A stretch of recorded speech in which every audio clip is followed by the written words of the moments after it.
Саламатсыздарбы, эфирде парламент программасы бүгүнкү чыгарылышта. Жогорку кеңештин төрагасы Дастанбек Жумабеков Түркияда Евразия өлкөлөрүнүн парламент жетекчилеринин жыйынына катышты. В настоящее время перед всеми странами стоят одинаковые задачи. 2019 жылы 70 чакырым болгон 60 көчөнү оңдоо пландалууда. Нам нужно сейчас понимать, мы будем завершать дороги, где их вообще нету, или будем сейчас заниматься тротуарами в центре города, где они немножко разбиты. Чыңгыз Айтматовдун чыгармалары аппарат кызматкерлери менен. Амансыңбы куттуу талаам, аманчылык келдиңби толгонай. Былтыркыдан карый түшүпсүң го. Жогорку кеңештин төрагасы Дастанбек Жумабеков баштаган парламенттик делегация Түркия жергесинде Евразия өлкөлөрүнүн парламент төрагаларынын 3-чү жыйынына катышты. Жыйындын алкагында адегенде бир катар эки тараптуу жолугушууларды өткөрдү. Түркияда Жогорку кеңештин төрагасы Дастанбек Жумабеков Россия Федерациясынын мамлекеттик думасынын төрагасы Вячеслав Володин менен жолугушту. Жолугушууда тараптар эки өлкөнүн ортосундагы алакалар ырааттуу өнүгүп жатканын белгилешти. Ошо менен бирге эки жана көп тараптуу парламенттер аралык кызматташтыктын алкагында аткарылып жаткан иштердин да өз нугунда жүрүп жатканына токтолуп өтүштү. Евразия чөлкөмүндөгү мамлекеттердин парламенттеринин өз ара карым-катнашы аталган региондогу өлкөлөрдүн ортосундагы ар тараптуу маселелердин чечилишине ыңгайлуу шарттарды түзө тургандыгы айтылып, ар жылы болуучу бул иш-чара кызматташуунун салттуу аянтчасына айланат деген ишеним билдиришти. Ага Удале Жогорку кеңештин төрагасы Дастанбек Жумабеков Түркиянын улуу улуттук жыйынынын төрагасы Биналы Йылдырым менен жолугушту. Сөз башында Кыргыз Республикасынын президенти Сооронбай Жээнбековдун Түркияга болгон расмий иш сапары, андан соң Түркия Республикасынын президенти Реджеп Тайып Эрдогандын 3-чү көчмөндөр оюндарынын ачылышына катышуусу эки өлкөнүн өз ара мамилелерин жаңы деңгээлге көтөргөндүгү туурасында кеп болду. Биз жалпы максатка ээ экендигибиз жана жетишкендиктерге карай бирге аракет көрүп жаткандыгыбыз кубандырат, деди Жогорку кеңештин төрагасы Дастанбек Жумабеков. Ушул эле күнү төрага Казакстан Мажлисинин төрагасы Нурлан Нигматуллин менен жолугушуп, эки тараптуу сүйлөшүүлөрдү жүргүздү. Парламенттер аралык байланыштын көп тараптуу алакаларында ниет тилектердин бир чыгып келгени белгиленди. Ошо менен бирге эки өлкөнүн ортосундагы товар жүгүртүүнүн көлөмүн 2020 жылга $1 миллиард чейин жеткирүү керектиги айтылып өттү. Мындан тышкары Казакстан менен Кыргызстандын парламенттер аралык кеңешинин 2-чи жыйынын Бишкекте өткөрүү макулдашылып, Казак Мажлисинин төрагасы Жогорку кеңештин төрагасы Дастанбек Жумабековду расмий иш сапар менен келип кетүүгө чакырды. Аталган жолугушуудан кийин төрага түрк тилдүү өлкөлөрдүн парламенттик ассамблеясына мүчө өлкөлөрдүн парламент жетекчилеринин бейформал жыйынына катышты. Жыйында үстүбүздөгү жылдын ноябрь айында Түркиянын Измир шаарында өтө турган Түркпаанын 9-чу пленардык жыйынына карата даярдык маселелери талкууга алынды. Ошо менен бирге буга чейин Түркпаанын алкагында аткарылып келген иштер, келечек максаттар туурасында да кеңири сөз болду. 9-октябрда Жогорку кеңештин төрагасы Дастанбек Жумабеков баштаган парламенттик делегация Түркия Республикасында өтүп жаткан Евразия өлкөлөрүнүн парламент төрагаларынын 3-чү отурумуна катышты. 41 өлкөнүн делегациялары катышкан ири масштабтагы бул жыйында экология көйгөйлөрү, дүйнөлүк чакырыктарга жана коркунучтарга каршы биргелешип күрөшүү маселелери талкууланды. Иш-чаранын катышуучулары бул жыйын бардык Евразия чөлкөмүндөгү парламент жетекчилерин бир аянтка чогулткандыгы менен уникалдуу экендигин белгилешти. Ошо менен бирге экономикалык кызматташтык, гуманитардык байланыштарды бекемдөө, континенттин коопсуздугун камсыздоо маселелери 3-чү отурумдун негизги темаларынан болду.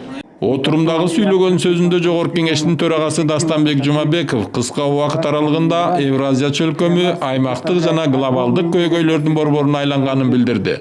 Алардын катарына терроризм, диний экстремизм, наркотрафик, куралдарды мыйзамсыз жүгүртүү, миграция, климаттын өзгөрүшү сыяктуу көйгөйлөрдү кошту.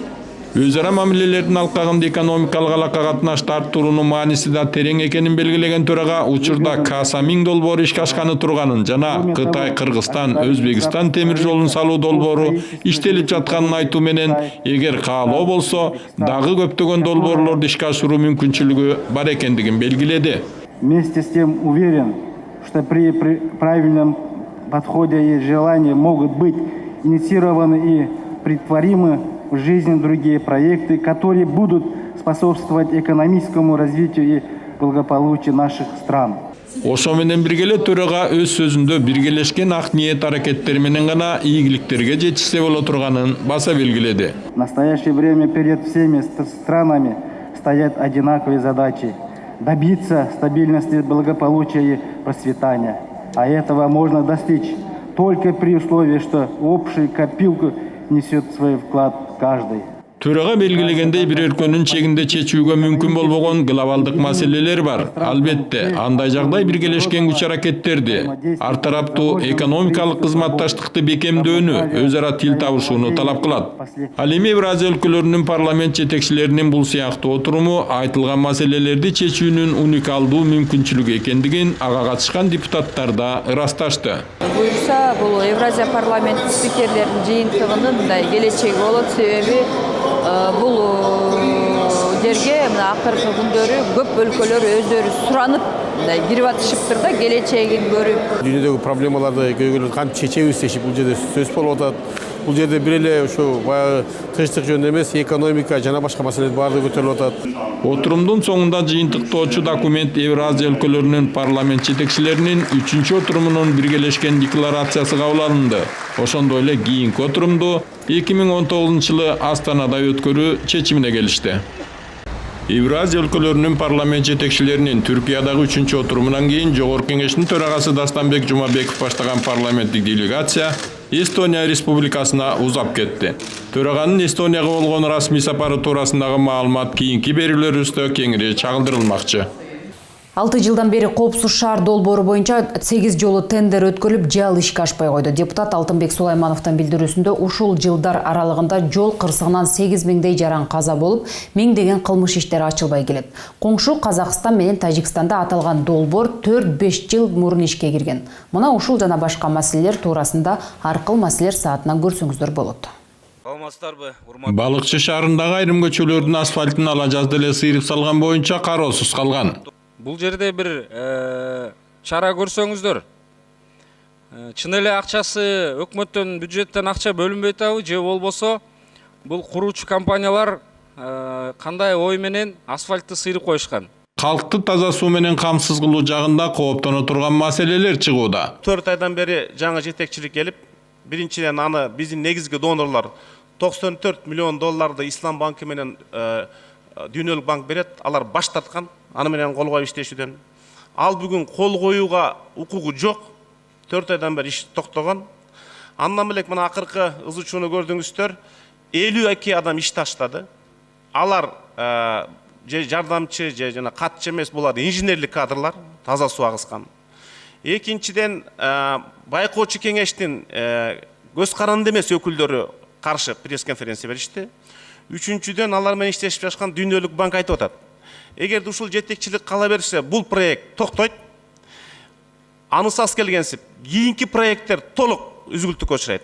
Нарын районунун Кызыл Жылдыз айылынын тургундары Нарын облусунун капиталдык курулуш башкармалыгы коррупциялык иштерге барды деп нааразы болушууда. Нарын облусунун УКС тарабынан Кызыл Жылдыз айылына мектеп куруу боюнча тендердин мыйзамсыз өткөндүгү билдиришет.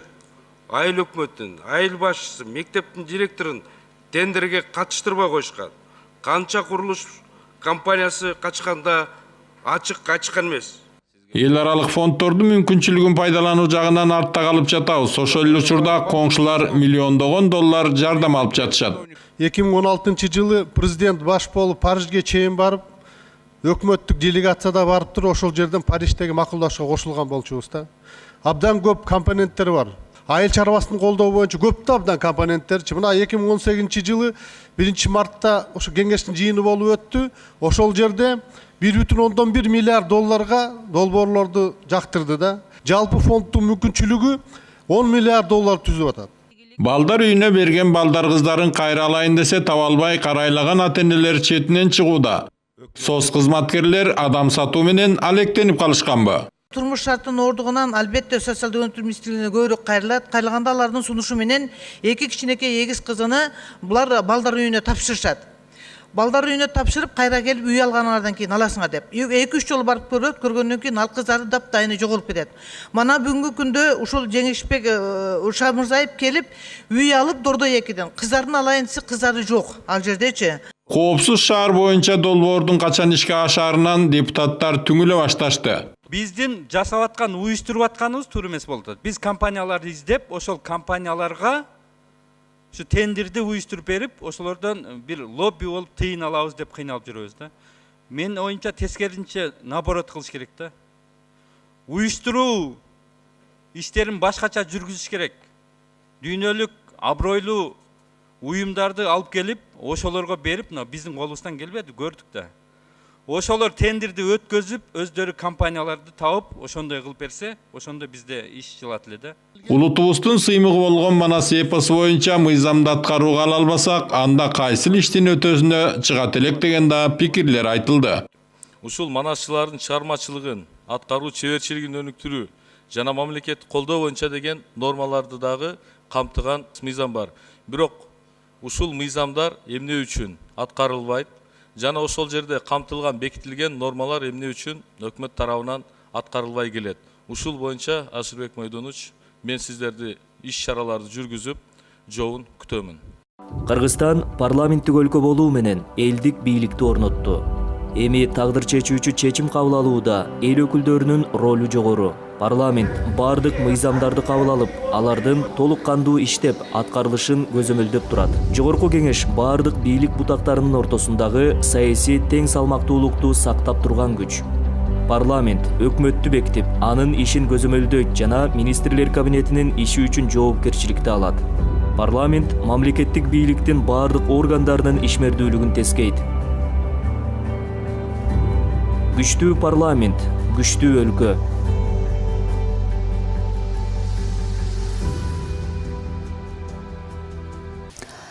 Республикада журт фракциясы 9 ай ичинде республикалык бюджеттин киреше бөлүгүнүн аткарылышы тууралуу жыйынтыгын укту. Салык кызматы, бажы кызматы да белгиленген пландар ашыкча алымдарды чогултканын айтууда.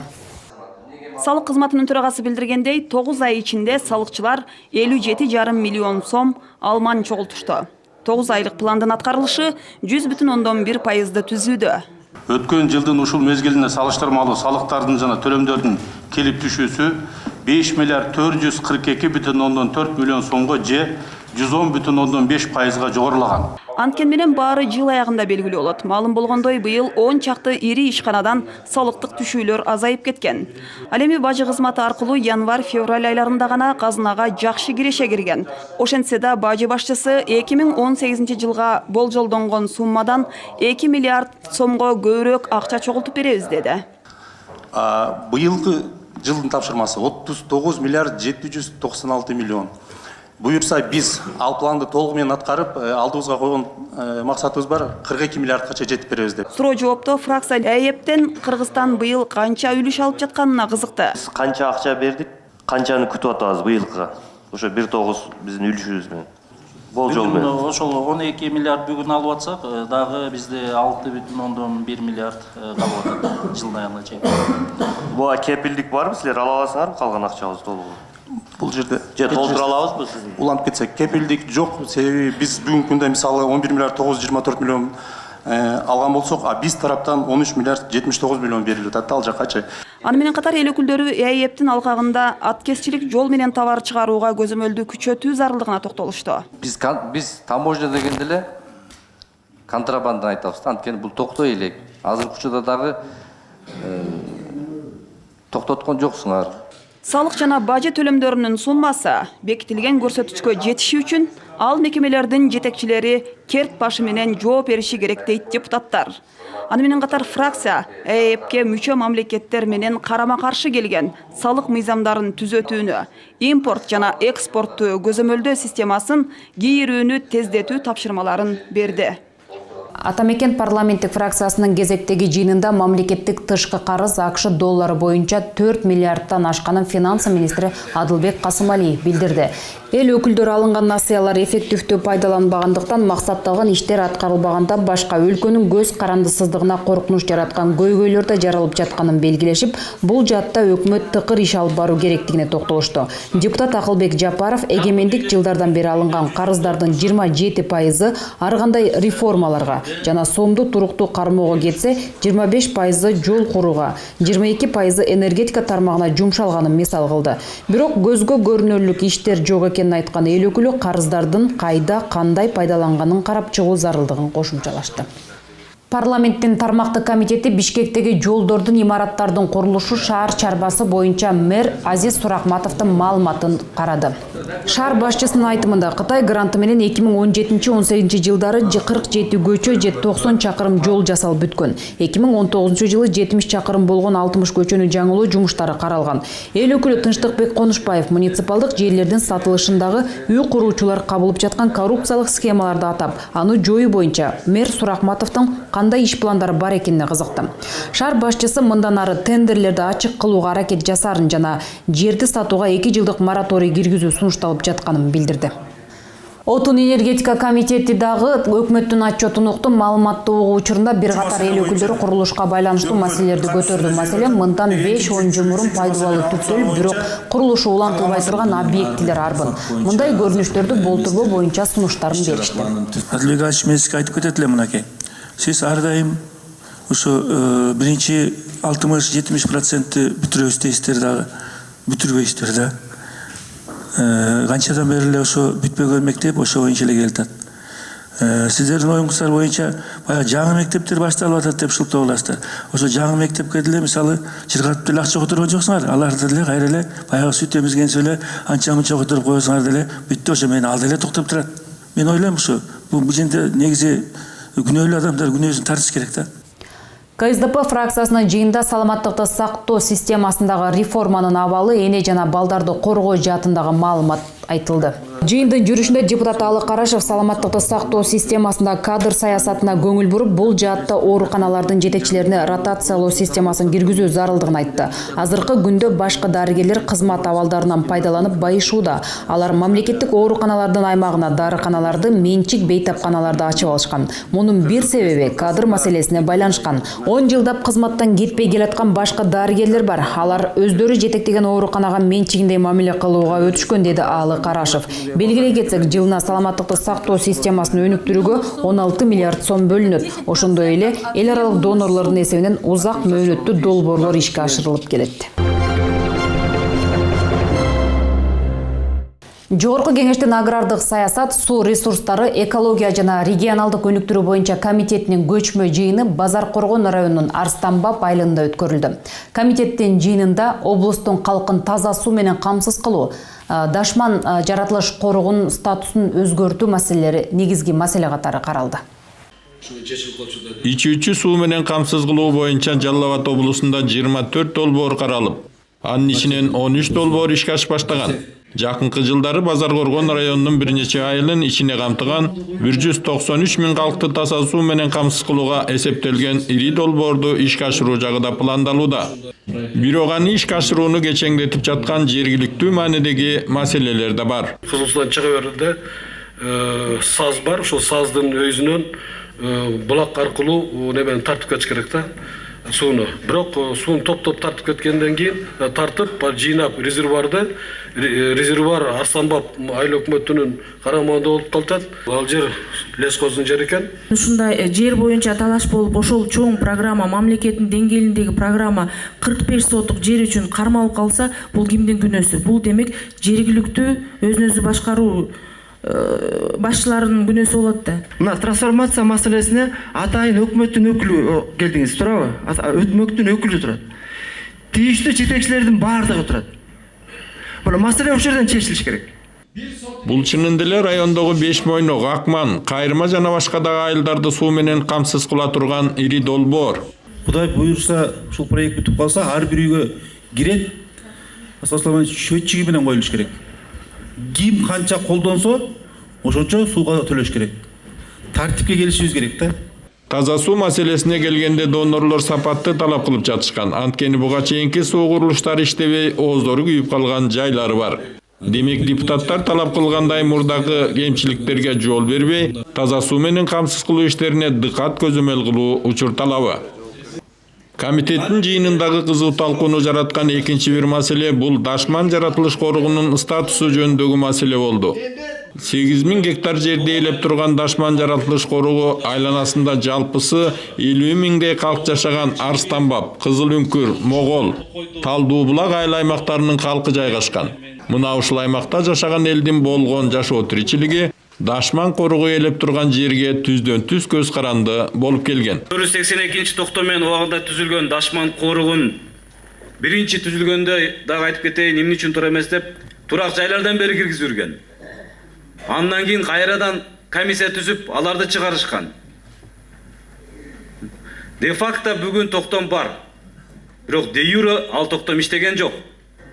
Себеби мен туура түшүнөм, бул жерде Дашман корунун жетекчиси болушу мүмкүн токойчулар менен болгон пикир келишпестик, ар кандай талаш тартыштар корукту толук мыйзамда каралган нормаларын иштете алган жок. Элге уруксат берилбеген менен эбин тапкандар, колунан келгендер оокат кылып жатканын эл көрүп эле турат. Мамлекеттин чөнтөгүнө бир тыйын түшпөйт. Улуттук паркка айландырып, эл өзү көзөмөл кылгандай ыңгай жаратып берүү сунушу айтылды. Азыр биз жаратылыш паркы кылып статусун өзгөртүү жок деген ушундай сунушка мен чакырып жатам. Ошондо биздин калктын дагы кирип чыгуу, ошол же чарбалык жумуштар жүргүзүүгө жеңилдик болот. Азыр деле Токойдон жаңагын терип атат. Бирок биз эсептеп көрдүк. Орточо бир 20-25 миллион сомдук продукция учету жок кетип атат. Мамлекеттик жаратылыш коруктары деген мыйзам иштебей жатканын айткан комитеттин төрагасы Айтмамат Назаров жаратылыш паркы туурасындагы мыйзамдын мүмкүнчүлүктөрүн белгиледи. Башкача айтканда, ал жерде илимий изилдөө иштерин жүргүзгөнгө уруксат берилет. Өрткө каршы иш-чараларды жүргүзгөнгө уруксат берилет. Ал эми ал жерди мөмөсүн тергенге, отунун алганга, ал жерде жашаганга уруксат берилбейт. Бирок тилекке каршы ошо өзөктүк зонада биздин адамдарыбыз жашап атпайбы? Турабы? Мына Дашман айылы ошо өзөктүк зонада турат экен. Милан Сапекович көтөрүп аткан маселе ушул мыйзам иштебей атат. Иштебей атат.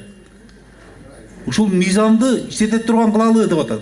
Элдин жашоосу мына ушул Токой тоого байланыштуу. Токойду жергиликтүү эл коргогонго өзү кызыктар. Формаларды кийип алып, капитандан ылдый званиясы жок, капитан, майор, подполковниктер автоматтар менен келип тургандан кийин алдында бир машина, аркасында бир машина кеткен. Аларман жок болду, кап токтоду. Токой чарба болобу, корук болобу, ошонун кызматкерлери менен бирге эл өзү сактап ошого үйрөнүп калды азыр. Маселе жеринде жергиликтүү тургундар менен бирге талкууланып, аймактагы элдин жашоо шартын жакшыртуунун жолдору туурасында сөз болуп, агрардык саясат, суу ресурстары, экология жана регионалдык өнүктүрүү комитетинин мүчөлөрүнүн көпчүлүгүнүн добушу менен Дашман жаратылыш коругунун статусун өзгөртүп, аны улуттук жаратылыш паркына айландыруу жагы өкмөткө сунушталды. Мындан тышкары же үлүш жери жок, же иштеген атайын кызматы жок, иштегенге ишкана жок айыл тургундары пенсияга чыга албай жатканы туурасындагы маселе да кабыргасынан коюлду. Азыр Токойго аренда төлөп атасыздар, жайытка төлөп атасыңар, жайлоого төлөп атасыңар. Ошонун ичинен 1%, 0,5% камсыздандыруу төгүмүн төгүш керек.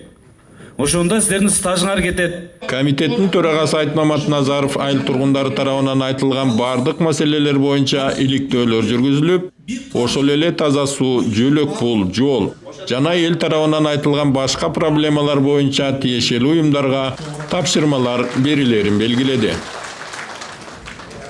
Ысык көл биосфералык аймагында экологиялык абал оорлошууда. Жогорку кеңештин тармактык комитеттери Ысык көл экологиялык экономикалык тутумун өнүктүрүү жөнүндө биосфералык аймактар жөнүндө мыйзамдардын аткарылышы тууралуу, ошондой эле Ысык көл биосфера аймагында суу чыгаруу жана тазалоо курулмалары жөнүндө мыйзам долбоору боюнча парламенттик угуу өткөрдү. Депутат Экмат Байбакбаев балыктар жоголуп, көл кылаасында чычырканактар жок кылынып, анын кесепетинен учурда Ысык көл табигый тазалана албай калганын белгиледи. Суунун курамы да өзгөрүп, дыйкандар өз билгендей жер семирткичтердин нормадан ашык бергени да буга себеп. Талкууда Ысык көл биосфералык аймагы илимий жактан терең изилденип, ага карата чараларды көрүлүшү керектиги белгиленди. Экологдор тиешелүү мыйзамдын аткарылышындагы алешемдиктерди айтып, сунуш пикирлерин ортого салды. Баары Кыргызстандын жарамы буну түшүнүш керек. Ар бир Кыргызстандын жарамы бул жүрөгүнөн кармалып алып туруп айтыш керек. Бул биздин элибиздики. Даже Кыргызстандыкы эмес, бул жер жүзүнүн байлыгы. Мен өйдө да айтып кеткен жокмун. ЮНЕСКО-га биосферный территория Ысык көл кирген. Тилекке каршы. Ушул барган берген рекомендацияны аткарбай, азыр биз ЮНЕСКО баш тартып атат. Биосферный территорияны признать эткенге. Кече күнү ЮНЕСКОнун Кыргызстандагы өкүлү келип айтып кетти. Мыйзамдар иштеп аткан үчүн аларды мониторинг кыла албай атат. Кыргыз жана тажик жарандарынын эки өлкөнүн аймагында катталуу мөөнөтү 60 күнгө чейин узартылат. Эки мамлекеттин аймагында болуу тартиби жөнүндө макулдашууну ратификациялоо тууралуу мыйзам долбоору 3-окууда парламентте жактырылды. Маалыматка ылайык, сунушталган макулдашуу менен кыргыз жарандарынын Тажикстанда жана тажик жарандарынын Кыргызстандын аймагында 60 күн ичинде каттоосуз жүрүү мүмкүндүгү каралган. Ал эми Казакстан тарап менен чек ара маселесин жөнгө салуу аракеттери көрүлүүдө. Сунушталып жаткан мыйзамда кыргыз-казак мамлекеттик чек араларын делимитациялоо боюнча эл аралык укуктук документтерге ылайык жерлерде чек ара белгилерин орнотууга байланышкан коомдук мамилелерди ишке ашыруу каралууда. Коңшу Казакстан менен Кыргызстандын чек арасын делимитациялоо иштери мурда эле такталып, демаркациялоого келип такалган. Учурда аны эки тараптуу ратификациялоо иштери каралууда. Эч кандай маселе калган жок азыр. Ең акырында калган бир маселе бар эле, Талас областынын Карабур районундагы 38 гектар боюнча өткөн экинчи окууда киргизгенибизде бүт элек болчу. Ошол жердеги тосмолор Казакстан тараптан алынган эмес эле. Бүгүнкү күндө толугу менен алынып, 38 гектарды биз өзүбүзгө алып, азыр кайтарууга алганбыз. Токмок шаарынын аймагындагы 800 метр транзиттик зона боюнча бир катар эл өкүлдөрү баса белгиледи. Бул боюнча сүйлөшүүлөр болгону менен Кыргыз тарап пайдаланган жер Казакстандын чек арасы боюнча калууда. Мына 800 метр боюнча көп айтылып атат, Куронбай Алибаевич. Казак тараптан бир сунуш болду, ушу жерди берсеңер биз алмашабыз деп. Сунуш болгон, бул Манас Талас областындагы Райс каналын сунуш эмес сураганда. Ошол айтпайсыңар, жанатан бери. Биз макул болбой койгонбуз. Жок деп эле отурасыңар эчтеке деп. Эчтеке жооп бербейт деп эле отурасыңар да. Болгон биз кабыл албай койгонбуз аны.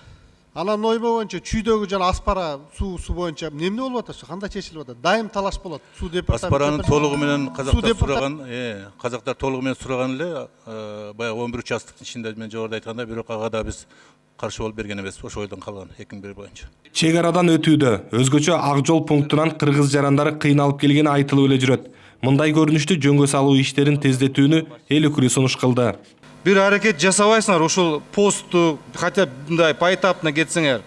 Мындай тыгын жок дегенде элибизге мейли машина тыгын турса туруп тура берет, өтөт. Бирок элибиз мындай казак мамлекети менен биз сүйлөшүп, жүргүзүп, мындай тыгынга тургузбай, азыр мына жаңы технологиялар келип атат. Ошол жагынан бир жумуштарды аткарып, ачык пост деген сыяктуу иш аракетти жасабайсыңарбы? Биз сөзсүз бул жөндө иш алып барып атабыз. Биринчи кезекте ушу ак жол посту кеңейтүү жол менен. Азыр кыргыз-казак тийиштүү органдар сүйлөшүүлөрдү бүтүп атат, ТЭОну бүтүп атат.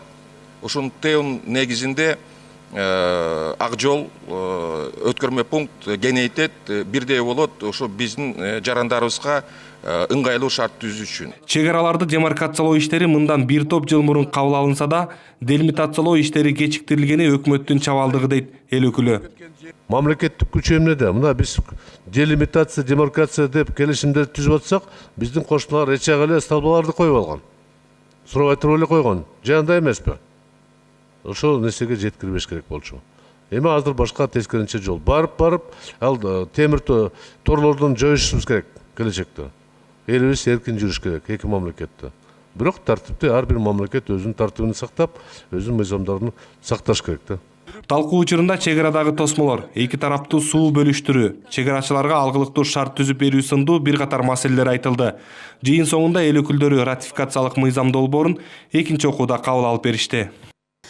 Кытайлык туристтерге эшигибиз ачылсынбы же жокпу? Социалдык тармактарда депутат Махабат Мавлянованын сунушу кызуу талкууда. Депутат айтылган сын пикирге парламентте жооп берип видео тасма көрсөттү. Кытайлык туристтерди тартуунун натыйжасында башка мамлекеттер эбегейсиз чоң пайда таап жатканын белгилеп, Кыргызстан да алардан артта калбашы керек дейт ал. Маселен, Казакстан менен Орусия 2000 жылы тоо менен келген Кытай туристтерине эшигин ачкан. Саякатчыларды жалгыз гана тур компаниялар чакыра алат, коштоп жүрөт жана ар бир кишини кайра узатып коюу жоопкерчилиги дагы аларга жүктөлөт. Тур компаниялардын үстүнөн болсо тийиштүү мамлекеттик органдар көзөмөл жүргүзөт. Мындан Орусия кандай пайда табууда? 2017 жылы 944 Кытай туристи визасыз Орусияга саякаттаган жана 2 миллиард доллар акчасын таштаган. Бүгүнкү күндөгү Кытай саякатчылары булар жетишкен, ийгиликтүү ишкерлер. Алар башка өлкөдө легалсыз кара жумушчу күч болуп калбайт. Бирок учурда Кыргызстандын аймагында канча Кытай жараны жүргөнү так эмес жана кытайлардын мыйзамсыз кирүүсүнө шарт түзүлүүдө деп кошумчалайт депутат. Кытайлык туристтер жылына 260 миллиард доллар жумшайт. Бул каражаттын 0,5% эле Кыргызстанга келчү болсо, биздин экономикабызга 90 миллиард сом киреше түшөрүн. Аз дегенде 250 миң киши жумуш менен камсыз болорун депутат белгилеген.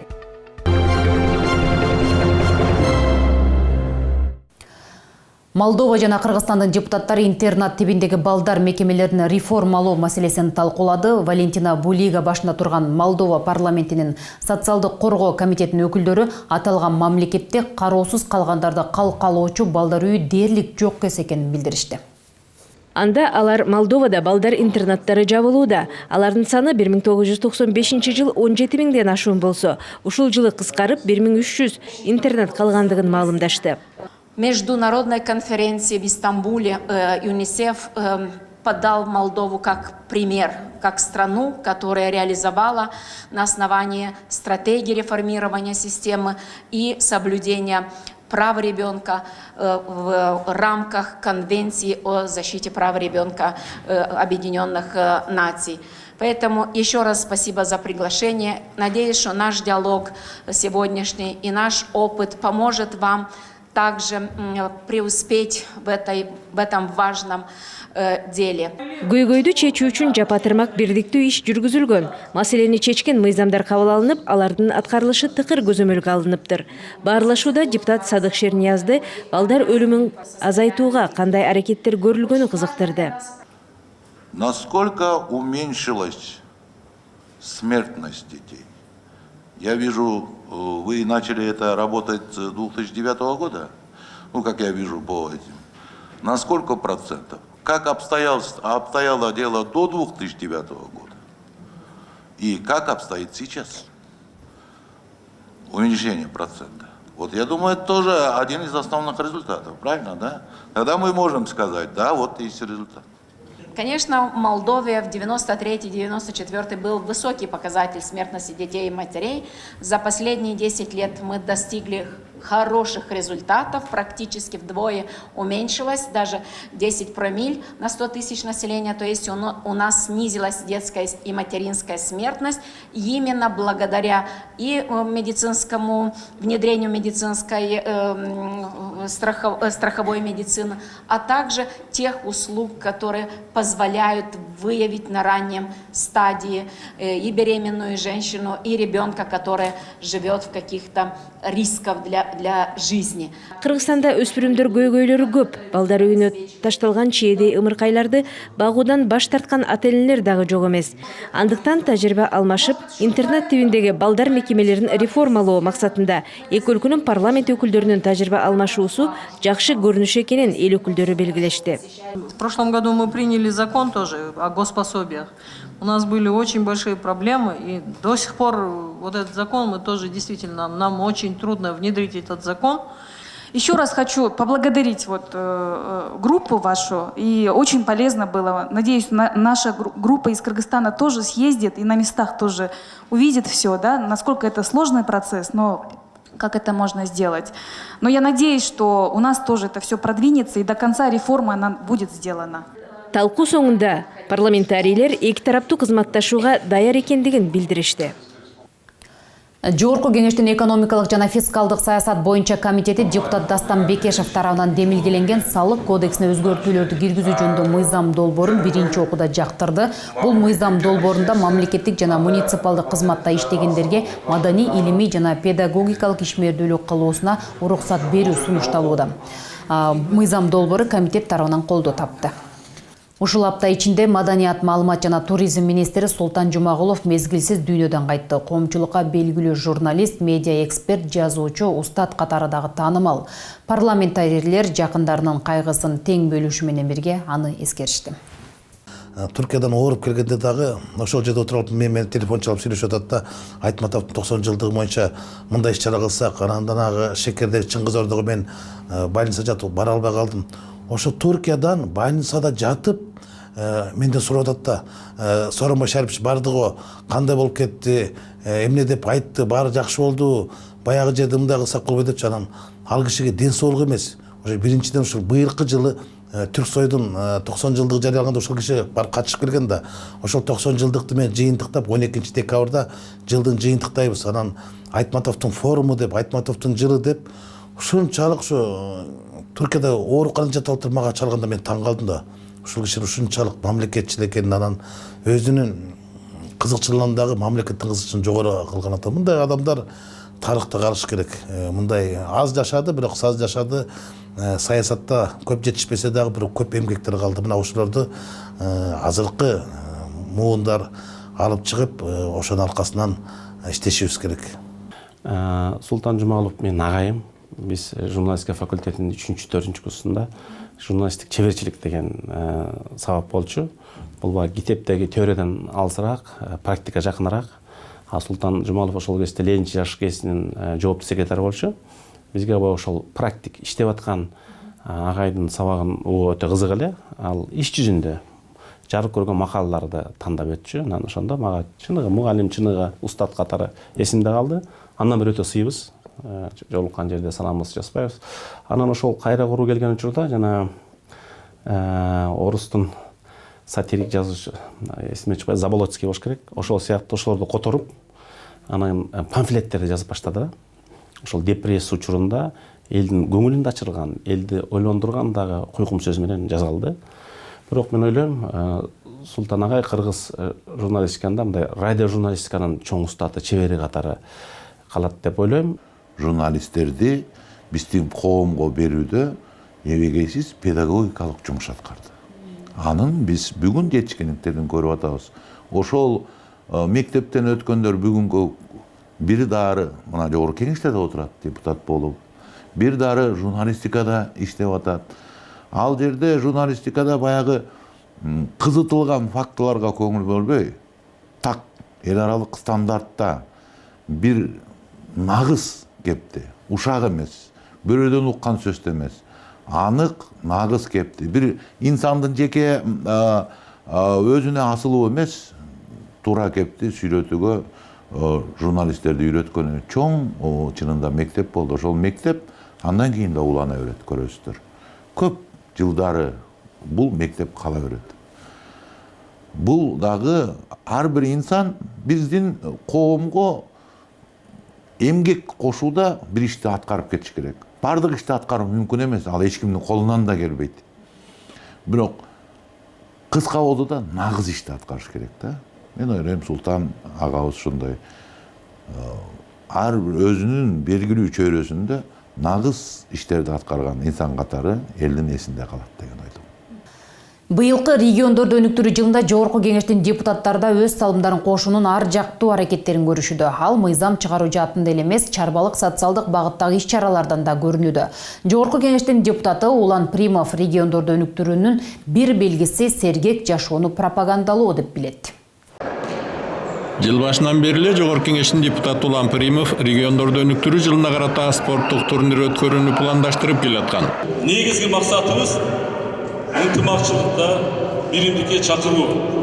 Баарыбыз ушул мамлекетибиздин өсүүнүн ишине ошонун ичинде биздин Алай районунда Алайда ар дайым ынтымакчылык биримдик болушуна бир чакырып, сиздер менен биргеликте кандай кыйынчылыктар болбосун, кандай чакырыктар болбосун, бир жакадан башып, бир жеңден кол чыгарып ынтымакчылыгыбызды билдиребиз деген жакшы ой тилегимди билдиргим келет. Мындай максатты ишке ашыруу үчүн Алыскы Алай, Чоң Алайдан бери командалар чакырылган. Алайдан келишти, мен Оштон келдим, лично өзүмдүн команда менен биз 1961 жылы туулгандар. Бүгүн ойнойлу деп атабыз, ортодо приздер бар дейт. Рахмат эми ушундай жогорку кеңештин депутаттарына ушундай иш-чараларды уюштургандына, спорт деген бул эми жакшы нерсе. Турнирдин дагы бир өзгөчөлөнгөн жери жаштардын, орто муундун жана улуу муундун болуп 3 муундагы командалар өз-өзүнчө күч сынашышты. Волейбол боюнча спорттук мелдештин негизги максаты сергек жашоо образын пропагандалоо, жаштарды патриоттуулукка тарбиялоо, дени сак улут, дени сак мамлекет деген идеяны, ынтымак менен биримдикти улам кийинки муундун аң сезимине сиңирүү болуп эсептелет. 3 муундун өкүлдөрүнөн турган спорттун волейбол түрүнөн турнир өткөрүлүп атат. Азыр аябай жакшы өткөрүлүп атат. Бүт баардыгы ыраазы болуп атат. Жаштардын башын бириктирип ынтымакка чакыруу бул эң башкы максат болуп атат.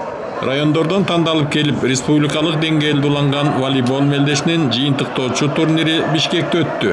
Турмуштун айынан кичи мекенинен алыста жүргөн ички мигранттар да аталган турнирдин активдүү катышуучулары болушту. Биз ойлойбуз ушул турнир ушу боюнча калбаса керек деп, республикалык деңгээлде облустар аралык болуп өтсөт.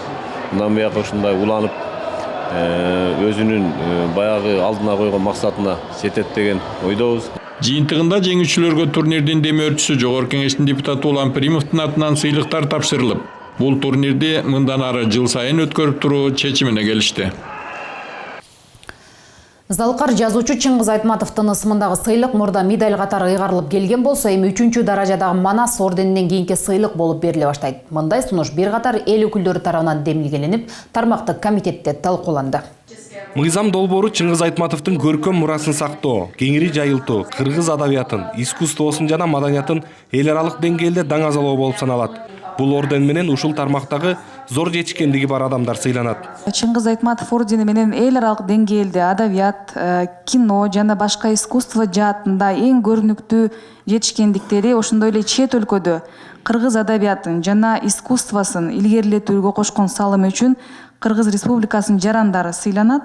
Ошондой эле Чыңгыз Айтматов ордени менен жемиштүү чыгармачылык ишмердүүлүгү, гуманизм идеяларын илгерилеткендиги, тынчтыкты бекемдегендиги жана адамзаттын руханий жактан өнүктүргөндүгү үчүн чет өлкөлүк жарандар сыйланышат. Бүгүнкү күндө 3-чү даражадагы Манас орденинен кийинки баалуу сыйлык катары Курманжан Датка ордени турат. Аны артка жылдырып, Айтматов орденин жогору коюу туура келбей турганын эл өкүлү белгиледи. Барын анализ кылып туруп бир жолу барын аныктап албайлы. Биз тарыхты иликтеп туруп кылып атабыз. Ан депутаттар айтты деп эле эртең мен чыгайын, же дагы бирөөлөр эл демилгелеп чыксын, ушундай кылып кете беребиз бири-биринин үстүнө тебелетип. Так аныктамасын айтпайсыздар, себеби мындай деп. Эми Курманжан Датканын өзүнүн тарыхы бар да, ошол кезде өзүнүн эмгеги бар. Мисалы, эртең анан Манас орденин да тебелетебиз ушинтип.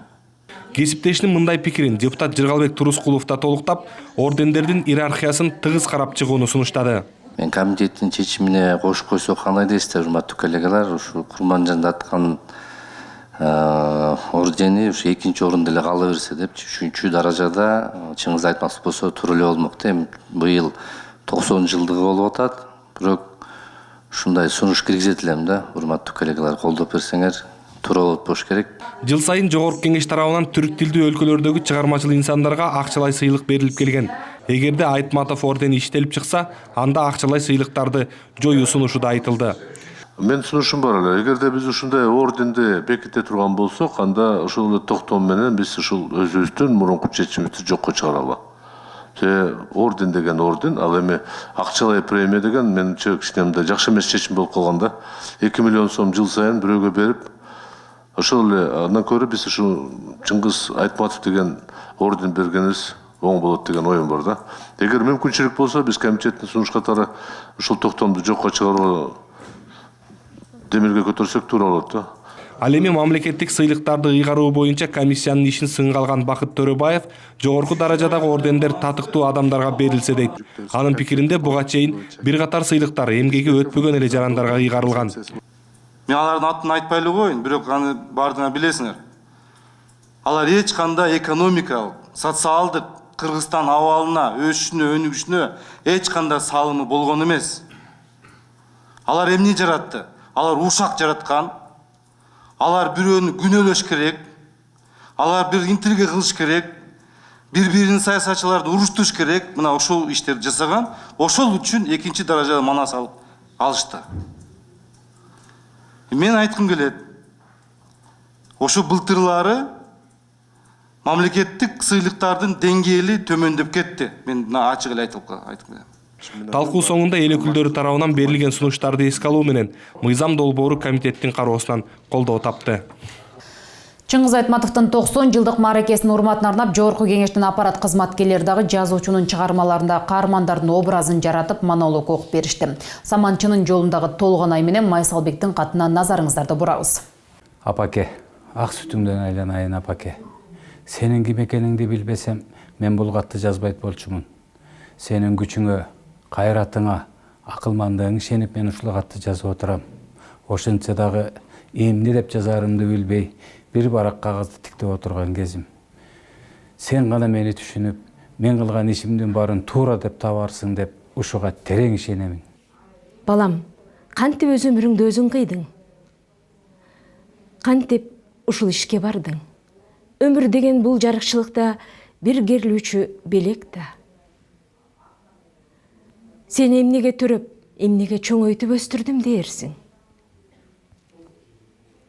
Ооба, энесиң да, жаның кейит.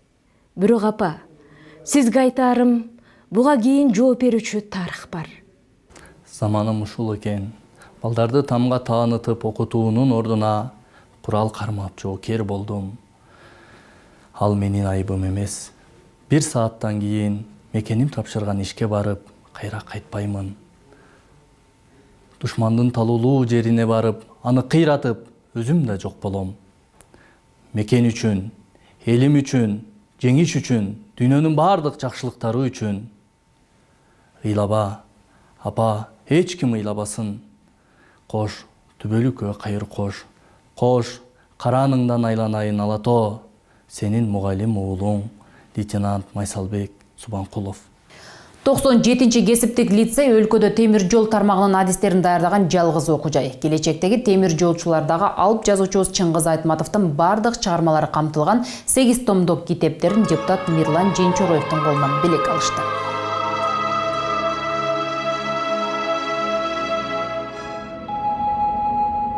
Бүгүнкү берүүбүздүн каарманы Кыргыз Республикасынын Жогорку кеңешинин депутаты Женчороев Мирлан Канатбекович Бишкек шаарындагы номер 97-чи кесиптик лицейге темир жолчуларга улуу жазуучунун китептерин тапшыруу үчүн келди. Мирлан Канатбекович, саламатсызбы? Биздин берүүбүзгө кош келипсиз. Рахмат. Биздин кичкебизден эле үйүбүздө Чыңгыз Төрөкуловдун бардык чыгармалары бар болчу. Биз үйдө китептер көп болгондуктан, адабиятка жакын болгондуктан ата-энебиз берип, мен көп китептерин окуп чыктым эле. Ошол жана мен орус класста окугандан баштап орусча эле да бардык китептер СССР убагында.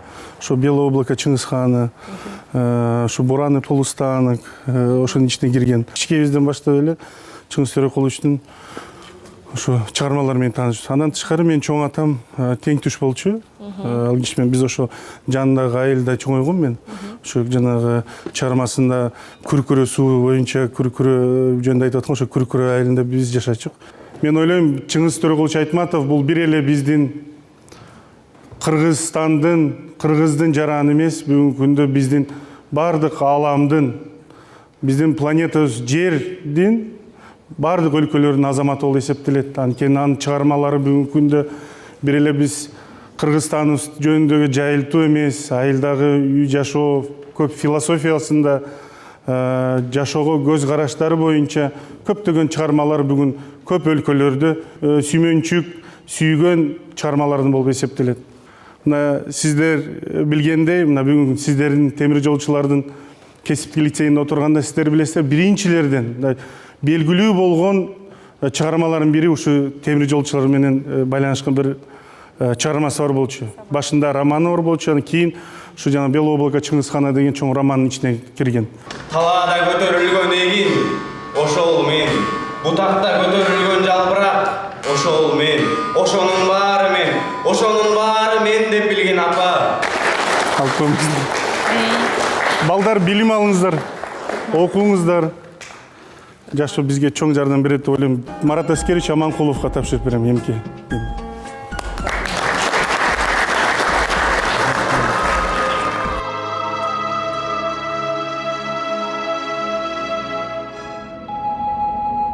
Сиздерге айтып үлгүргөн жаңылыктар ушулар болду. Кененирээк биздин кеңеш KG Facebook, YouTube баракчабыздан да көрсөңүздөр болот. Көрсөтүүнү Жогорку Кеңештин басма сөз кызматы даярдап, мен Жылдыз Жолдошбаева алып бардым. Саламатта калыңыздар.